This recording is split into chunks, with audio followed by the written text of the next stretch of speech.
हम लोग करते हैं एक स्प्रिंग मास सिस्टम से। लेट अस कंसीडर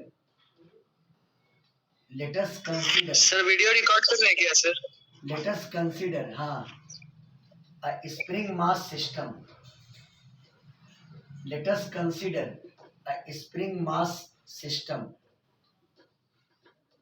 आइए हम लोग कंसीडर करते हैं एक स्प्रिंग मास सिस्टम को, वो भी जो वर्टिकली हैंग कर रहा है।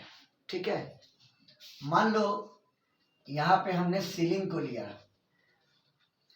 और ये मैंने एक स्प्रिंग यहाँ से सस्पेंड कर दिया। इसका स्प्रिंग कांस्टेंट के बराबर है, फर्स्ट डायग्राम।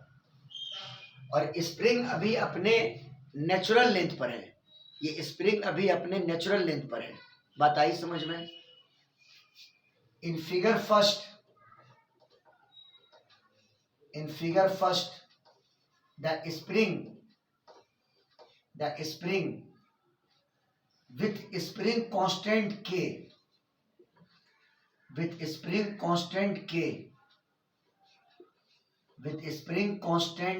के hangs from ceiling and it is at natural length ये अपने नेचुरल लेंथ पर है। ठीक है, चलिए मान लीजिए स्प्रिंग के फ्री एंड पर हमने एक ब्लॉक को अटैच किया। मान लीजिए स्प्रिंग के फ्री एंड पर हमने एक ब्लॉक को अटैच किया। पहले तो इस फ्री एंड का नाम आप दे दो, कुछ भी दे दो। मान लो कि इसका नाम दे दिया ओ, है ना। स्प्रिंग के फ्री एंड का नाम हमने ओ दे दिया और इसके फ्री एंड पर एक ब्लॉक को टाइट किया।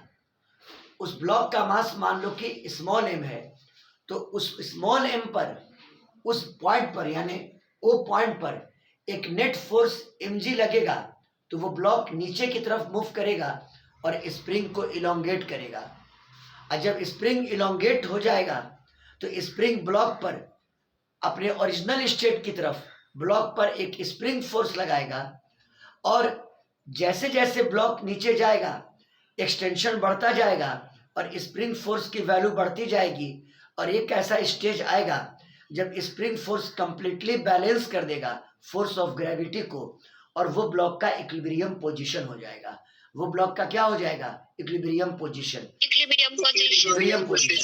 चलिए ठीक है, आइए फिगर 2 में।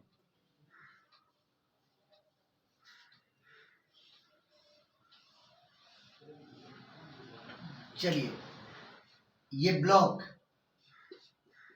इसका मास m, इस पॉइंट को डिनोट करो बाई ओ डैश और यहां पर ब्लॉक इक्विलिब्रियम पोजीशन में है। मतलब नेट फोर्स की वैल्यू 0। हम ये नहीं कह रहे हैं कि ब्लॉक रेस्ट में है, हम कह रहे हैं कि ब्लॉक पर नेट फोर्स की वैल्यू यहाँ पे 0 के बराबर होगी।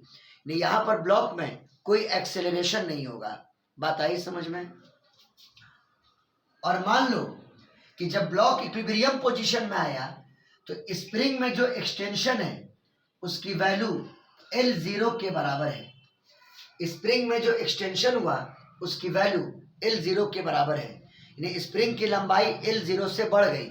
ठीक है, देखिए a block of mass m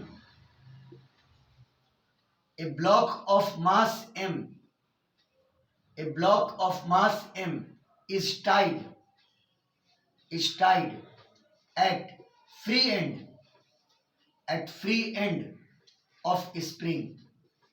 free end of spring, है ना। and due to mg, यानी due to force of gravity, the block moves down, block नीचे मूव किया, कॉमा द स्प्रिंग इलोंगेट किया,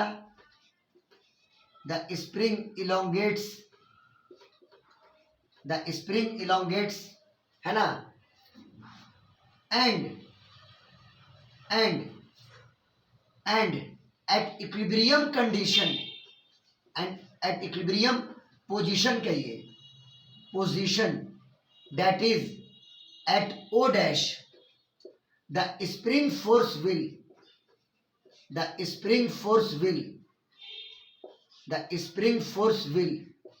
completely balance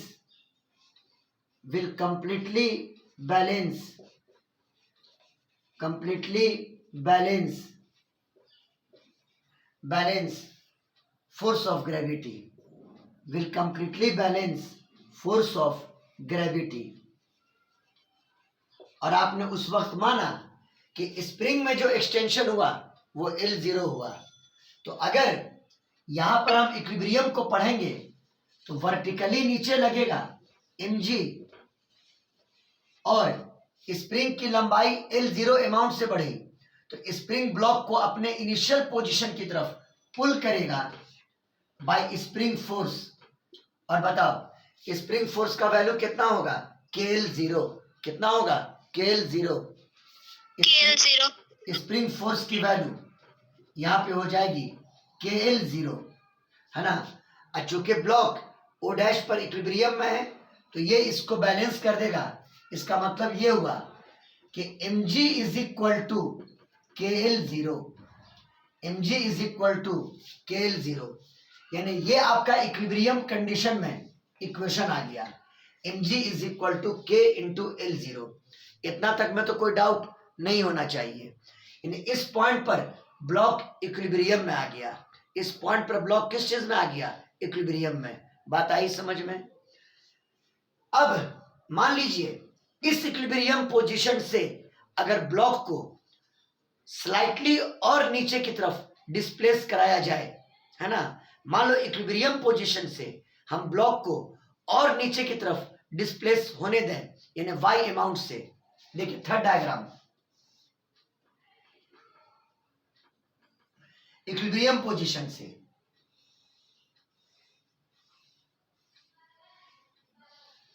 मान लो अब ब्लॉक यहां पर है, समझिएगा बात को। और आप इक्विलिब्रियम पोजीशन से मान लीजिए कि ब्लॉक डिस्प्लेस हुआ नीचे की तरफ y अमाउंट से, है ना। इक्विलिब्रियम पोजीशन से ब्लॉक डिस्प्लेस हुआ नीचे की तरफ y अमाउंट से। तो अब यहां पर इस पॉइंट को अगर P मान लें तो ब्लॉक पर नीचे फोर्स mg लग रहा है, और अब स्प्रिंग में एक्सटेंशन हो गया L0 प्लस वाई। स्प्रिंग में अब एक्सटेंशन हो गया L0 प्लस वाई, यानी ऊपर की तरफ स्प्रिंग फोर्स लगेगा KL0 plus Y, KL0 plus Y. अब ऊपर की तरफ स्प्रिंग फोर्स लगेगा K into L0 plus y. Spring force लगेगा K इंटू L0 प्लस कितना y। क्लियर है, दो फोर्स लग रहा है। अब यहां पर आप इक्विलिब्रियम स्टडी मत करना, क्योंकि इक्विलिब्रियम में तो ब्लॉक यहां पर था O डैश पर। y आपने नीचे मेजर किया है तो मान लो ब्लॉक का नीचे की तरफ एक्सेलरेशन का कंपोनेंट a के बराबर है। y आपने नीचे की तरफ मेजर किया तो मान लो कि ब्लॉक का एक्सेलरेशन का कंपोनेंट नीचे की तरफ a है। हम ये नहीं कह रहे हैं कि a का डायरेक्शन नीचे की तरफ है, हमने a का कंपोनेंट लिया नीचे की तरफ। बात आई समझ में। और P पॉइंट पर आप NLM अप्लाई कर दें। P पॉइंट पर आप क्या अप्लाई कर दें, NLM, यानी Newton's laws of motion. Screenshot लीजिए, स्क्रीनशॉट।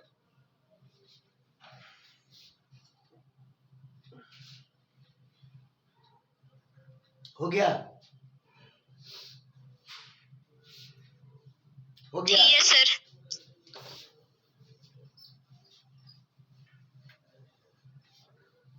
तो यहां पे मामला ये बना कि the block is displaced from equilibrium position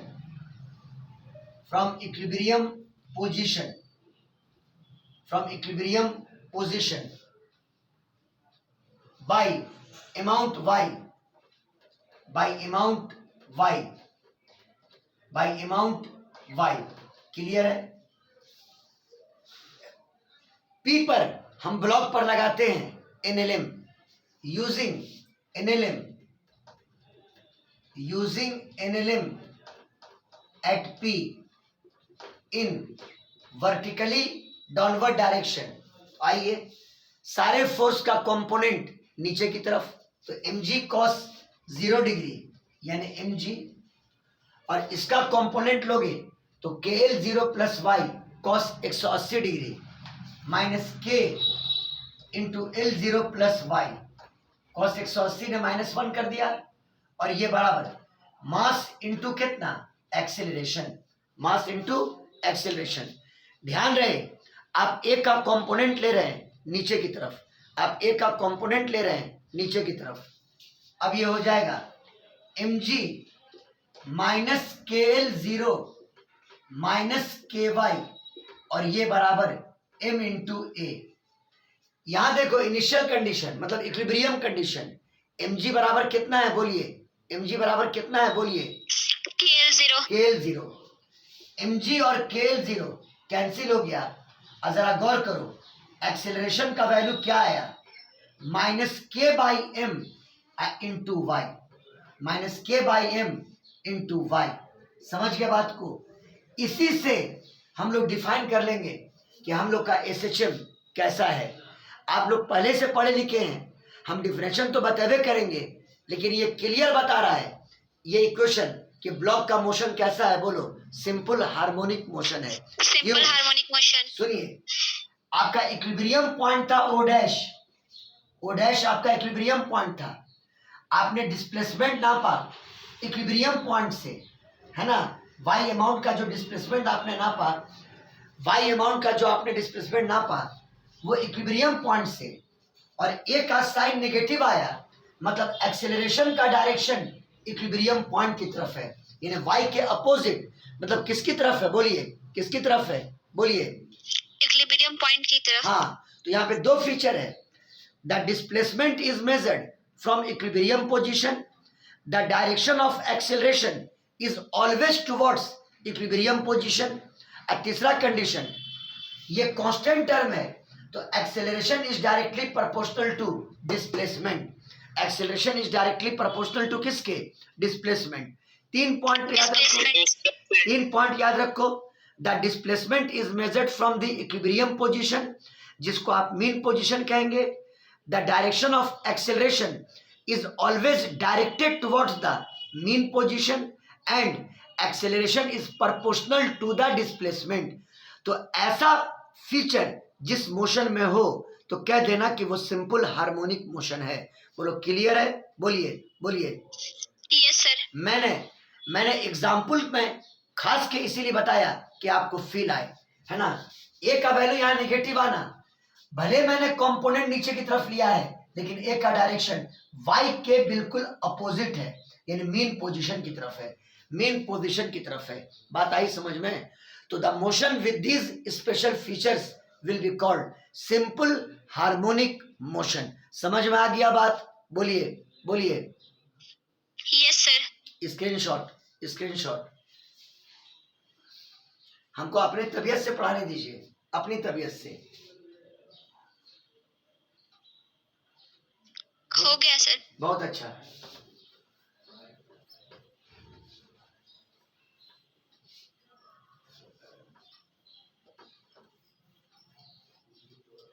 सब कुछ ला देंगे हम, टेंशन मत लीजिएगा जरा सा भी. पहले ये तो सीख लीजिए SHM को प्रूफ करना, जो मैंने प्रूफ किया. तो ए बराबर आया minus k by m into y. तो point number 1, the displacement of the block, the displacement of the block, the displacement of block is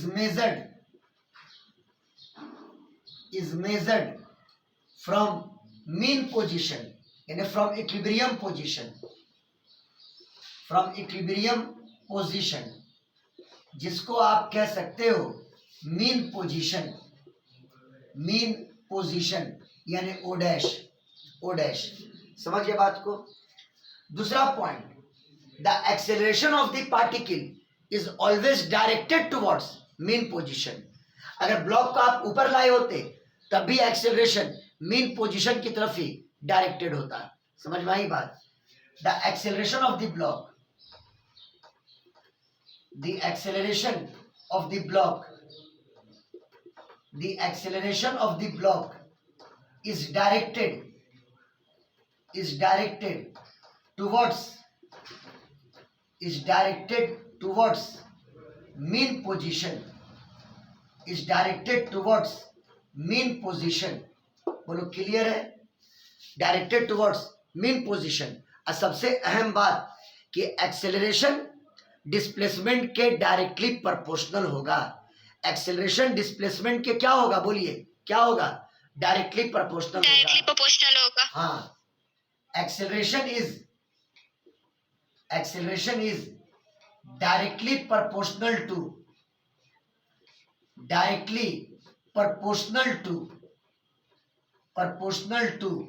the displacement, directly proportional to the displacement.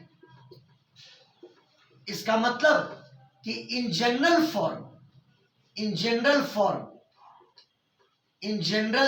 Form आप ऐसा लिख सकते हैं, a बराबर minus of omega square x. A बराबर कितना, minus omega square x. जब x नहीं लिख करके अभी वाई लिखते हैं। वाई मतलब displacement measured from the mean position, है ना। y मतलब displacement measured from mean position, displacement measured from mean position, measured from mean position, measured from mean position. और ये जो ओमेगा स्क्वायर है ये एक कांस्टेंट टर्म है, ये एक कांस्टेंट टर्म है। बात फॉलो किए, बोलो क्लियर है। बोलिए जी, बोलिए। Yes sir. Yes sir. ये बताओ, अगर दोनों इक्वेशन को कंपेयर करें, ये जनरल फॉर्म में हो गया। अगर दोनों इक्वेशन को कंपेयर करें तो omega square is equal to कितना, के बाई एम। कितना, के बाई एम। हाँ, omega square is equal to k by m. और यहां से आपको ओमेगा की वैल्यू मिल जाएगी under root k by m, under root k by m. और आपको याद होगा जब पहली राउंड में पढ़ाए थे कि एसएचएम में हम लोग टाइम पीरियड कैलकुलेट करते हैं, मतलब वो मिनिमम टाइम जिसके बाद उसका मोशन रिपीट करने लगे उसको टाइम पीरियड कहते थे। बोलिए। Yes sir. इतना अनजान आप लोग नहीं है। टाइम पीरियड कैलकुलेट करते थे और टाइम पीरियड का एक फॉर्मूला होता था 2 पाई बाई ओमेगा। क्या होता था? 2 पाई बाई ओमेगा। हाँ, तो टाइम पीरियड यानी कैपिटल टी बराबर 2 पाई बाई ओमेगा, यानी 2 पाई बाई ओमेगा का value under root k by m. और यहां से टाइम पीरियड का वैल्यू आ गया 2 pi under root m by k. Under root कितना, एम बाई के। बात फॉलो किए, ये टाइम पीरियड की वैल्यू आ गई। इन्हें वो मिनिमम टाइम जिसके बाद उसका मोशन रिपीट करने लगे, जैसे अभी आप एसी में पढ़े हैं, वो मिनिमम टाइम जिसके बाद उस पार्टिकल का मोशन अपने आप को क्या करने लगे, रिपीट करने लगे। क्लियर है? बोलिए। Yes sir. हाँ, द मिनिमम टाइम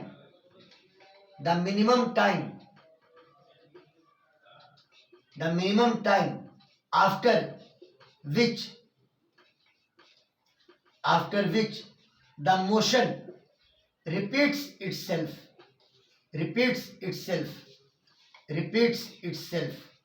मोशन अपने आप को रिपीट करने लगे, उसको हम लोग टाइम पीरियड कहते हैं। बात आ गई समझ में? तो बताइए, ये जो मैंने एक्सप्लेनेशन दिया ये समझ में आया कि नहीं आया? बोलिए। यस सर, आ गया। स्क्रीनशॉट लीजिए, स्क्रीनशॉट।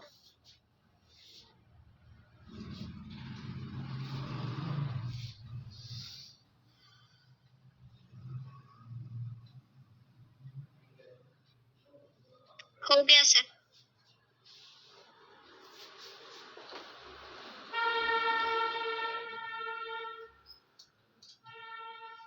आइए इसी पॉइंट ऑफ व्यू से एक जेई में पूछा हुआ क्वेश्चन आप लोग को करवा ही देते हैं।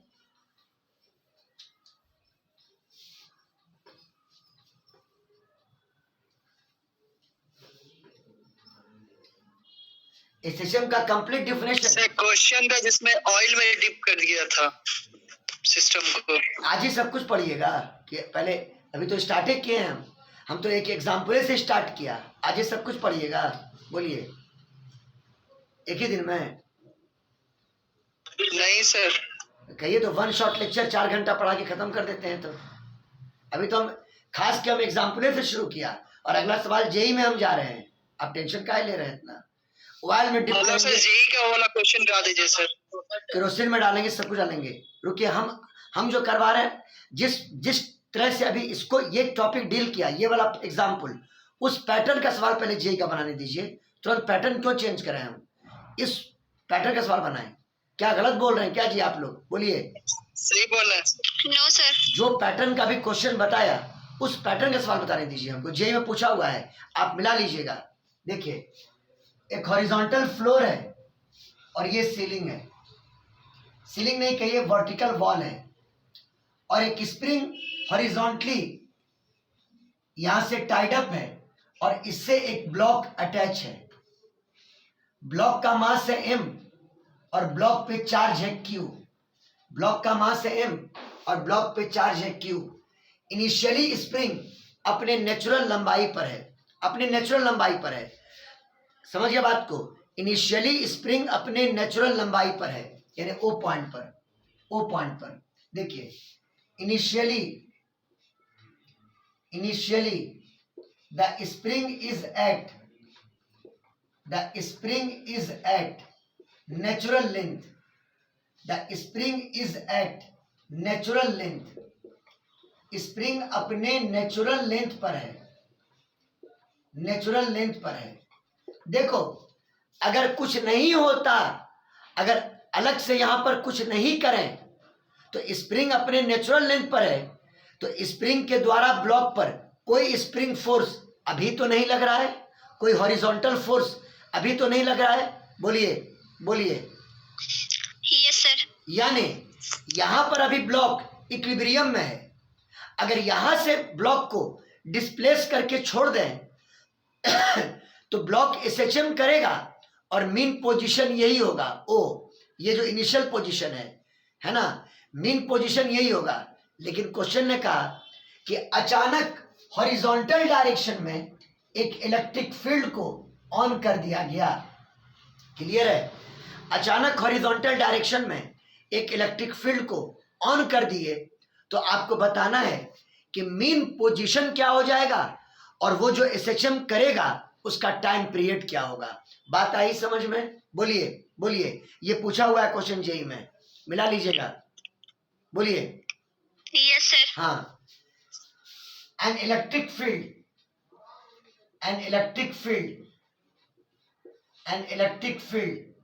in horizontal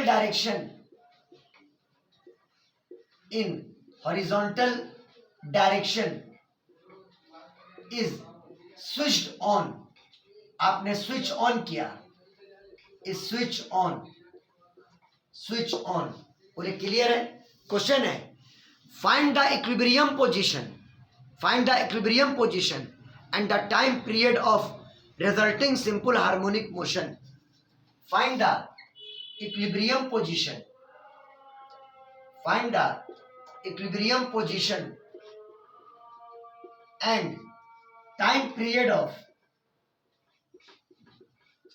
and time period of resulting simple harmonic motion। Clear है? और हाँ, जब ब्लॉक ओ पे था तो ब्लॉक रेस्ट में था। ओ पर इनिशियली ब्लॉक रेस्ट में था।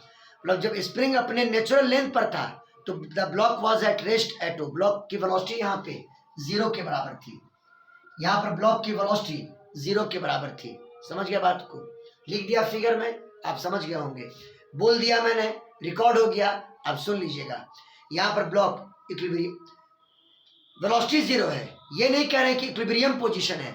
अब वो ब्लॉक ओ पर इक्विलिब्रियम में हो ही नहीं सकता है, क्योंकि जैसे ही आपने इलेक्ट्रिक फील्ड को ऑन किया, बॉल पे चार्ज है, इलेक्ट्रिक फील्ड के डायरेक्शन में उस पे क्यूई फोर्स लगेगा। क्या लगेगा बोलिए, क्या लगेगा? QE force. क्यूई फोर्स लगेगा। हॉरिजॉन्टल डायरेक्शन में ब्लॉक पर क्यूई फोर्स लगेगा। जैसे वहां इनिशिएट किसने किया था? एमजी ने। एमजी पहले ब्लॉक को नीचे लाया, तब स्प्रिंग इलोंगेट हुआ। यहाँ पे इनिशिएट क्यूई करेगा, इस क्यूई की वजह से ब्लॉक आगे मूव करेगा, स्प्रिंग इलोंगेट होगा, स्प्रिंग ब्लॉक पर स्प्रिंग फोर्स लगाएगा, और जब इक्विलिब्रियम पॉइंट आएगा तो स्प्रिंग फोर्स इलेक्ट्रोस्टैटिक फोर्स को क्या कर देगा? बैलेंस कर देगा। बोलिए बैलेंस कर देगा। बोलिए क्लियर है? बोलिए Yes, sir. बोलिए। तो देखो, अब उतना लैंग्वेज नहीं देंगे, simply eight equilibrium position spring force balance कर देगा इलेक्ट्रोस्टैटिक फोर्स को, इफ इलेक्ट्रोस्टैटिक को। तो पहले आप ढूंढिए कि इक्विलिब्रियम पोजीशन कहां पर होगा। तो मान लो यहां से L0 डिस्टेंस आगे, यानी स्प्रिंग के L0 डिस्टेंस से इलोंगेट कर जाने के बाद ब्लॉक ने इक्विलिब्रियम को अटेन किया, ब्लॉक ने इक्विलिब्रियम को अटेन किया। देखिए ये पॉइंट था ओ, मान लो ब्लॉक यहां पे आ गया, ये L0 मान लो, ये मान लो L0। चलिए ये आपका स्प्रिंग की लंबाई बढ़ गई L0 अमाउंट से। अब आगे लग रहा है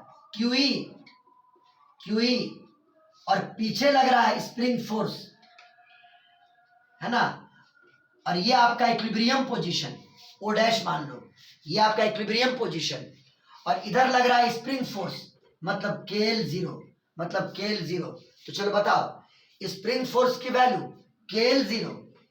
KL0 और इलेक्ट्रोस्टैटिक फोर्स की वैल्यू QE, यानी L0 बराबर आ गया QE अपॉन K। बोलो क्लियर है? तो बताओ मीन पोजीशन या इक्विलिब्रियम पोजीशन हमको कहाँ मिला? इनिशियल पॉइंट से या नेचुरल एंड से L0 दूरी पर, यानी QE बाई K दूरी पर इक्विलिब्रियम मिला।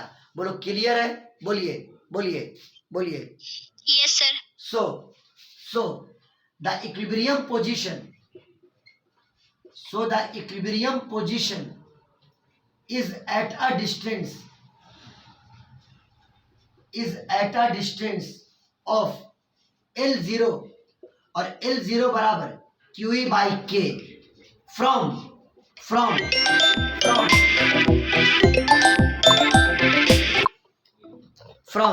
initial position, from initial position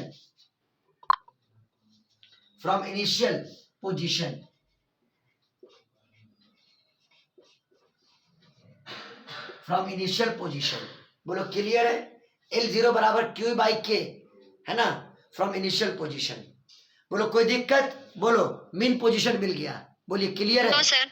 तो ये बताओ, अगर ऑब्जेक्टिव में ये क्वेश्चन जेई में पूछा था कि मीन पोजीशन O होगा या O डैश होगा, तो क्या बोलिएगा?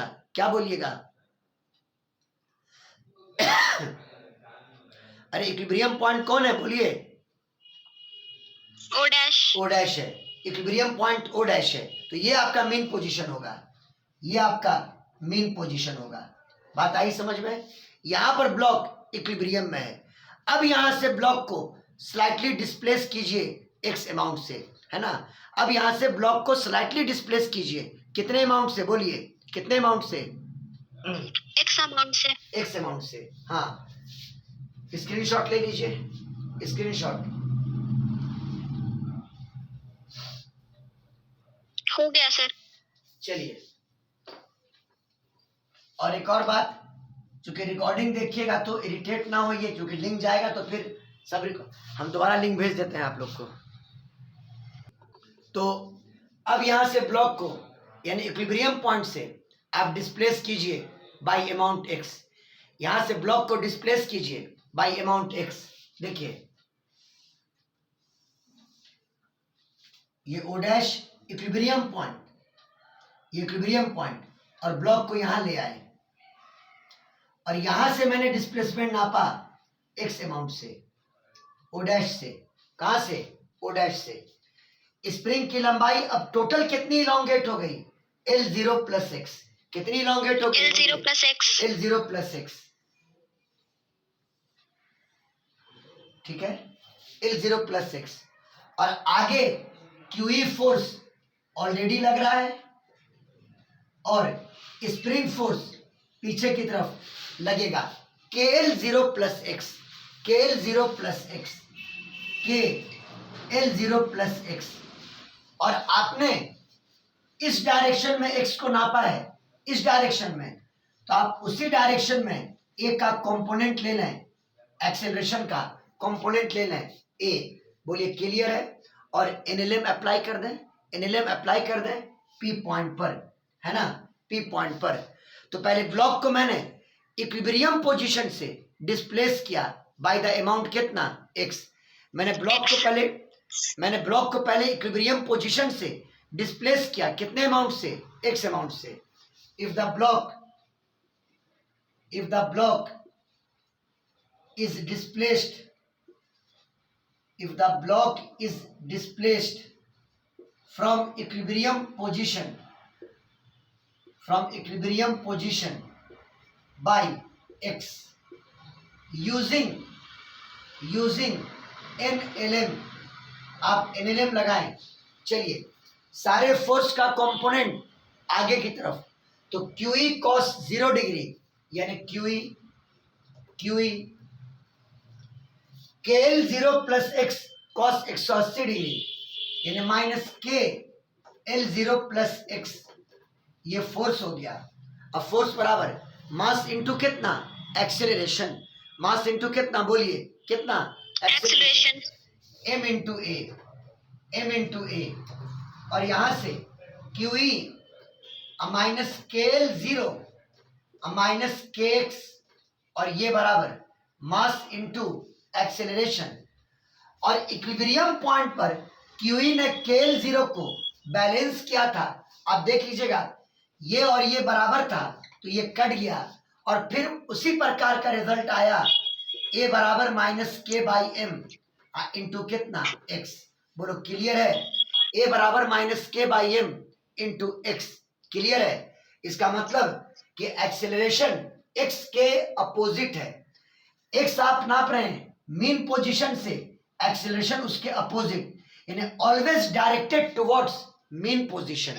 Acceleration is always directed towards mean position. Mean position. हाँ, और ये एक्सेलरेशन डिस्प्लेसमेंट के डायरेक्टली प्रोपोर्शनल है, जो रिवील करता है कि मोशन कैसा है, simple harmonic motion. Simple harmonic motion. और ये टर्म ओमेगा स्क्वायर का काम करेगा, तो omega square is equal to K by m, और यहां से ओमेगा की value under root K by m, और यहां से टाइम पीरियड निकाल लोगे तो T बराबर 2 पाई बाई ओमेगा। ये सब वर्कआउट आप बहुत किए हुए थे। 2 पाई बाई ओमेगा की value under root K by m यानी under root M by K। तो इसमें क्वेश्चन ये था कि जब इलेक्ट्रिक फील्ड ऑन कर दिए तो बताइए क्या टाइम पीरियड बदला कि मीन पोजीशन बदला? बोलिए क्या बदला? अगर इलेक्ट्रिक फील्ड नहीं रहता ना तो SHM का मीन पोजीशन ये होता और टाइम पीरियड भी यही आता 2 pi under root M by K। लेकिन इलेक्ट्रिक फील्ड के ऑन कर देने से और ब्लॉक पर चार्ज दे देने से टाइम पीरियड तो सेम रहा, लेकिन क्या बदल गया? Mean position. क्या बदल गया? Mean position. क्या बदल गया? Mean position. बात आई समझ में? बोलो। Yes sir. हाँ, इलेक्ट्रिक फील्ड के अप्लाई कर देने से मीन पोजीशन की वैल्यू चेंज कर गई, मीन पोजीशन की वैल्यू चेंज कर गई। टाइम पीरियड सेम रहा 2 pi under root M by K, 2 pi under root M by K। अब कहोगे सर आप इस तरह से एग्जाम्पल लेके क्यों शुरुआत किए? मेन एग्जाम्पल में लोगों को प्रॉब्लम होता है। अब हम फिर से पहले जैसा सोफिस्टिकेटेड लैंग्वेज में SHM को डिफाइन करते, ये करते वो करते, उससे बेटर था कि मैंने क्या लेकर के स्टार्ट किया? क्वेश्चंस लेकर के स्टार्ट किया। बोलिए समझ में आया कि नहीं आया? बोलिए। Yes sir, आ गया। पहला क्लास था, टेंशन की कोई बात नहीं है। सबको क्लियर है जी? इतना सबको याद होगा कि टाइम पीरियड निकालते थे 2π/ω का फॉर्मूला यूज करके। लाइबा तब की थी एसएचएम का क्लास जब पढ़ाए थे पहली बार में, तो बोलो।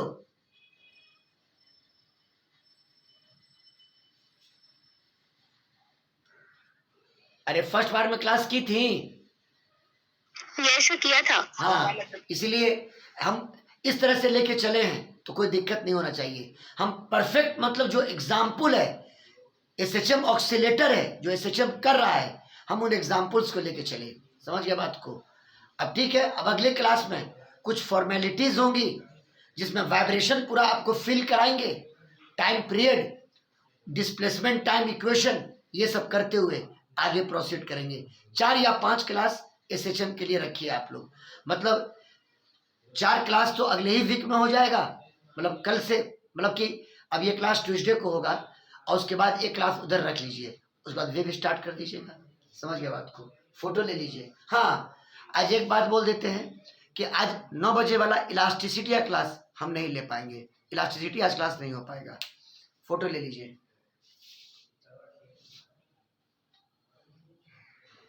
हो गया सर। हो गया? समझ में आया कि नहीं आया ये वाला फंडा? बोलिए। यस सर आ गया। और ये वीडियो सिर्फ अनलिस्टेड रहेगा, सिर्फ ग्रुप में हम जिसको भेजेंगे बस वही वीडियो को देख पाएंगे। ये वीडियो पब्लिकली नहीं जाएगा। पब्लिकली जब हम अपना सेल्फ रिकॉर्डिंग करेंगे पर्सनली, तब वो वीडियो पब्लिकली करेंगे। ये बस अनलिस्टेड है, सिर्फ आप लोग को मिल जाएगा। अपलोड कर देते हैं, हम रिकॉर्डिंग भेज देंगे आप लोग को।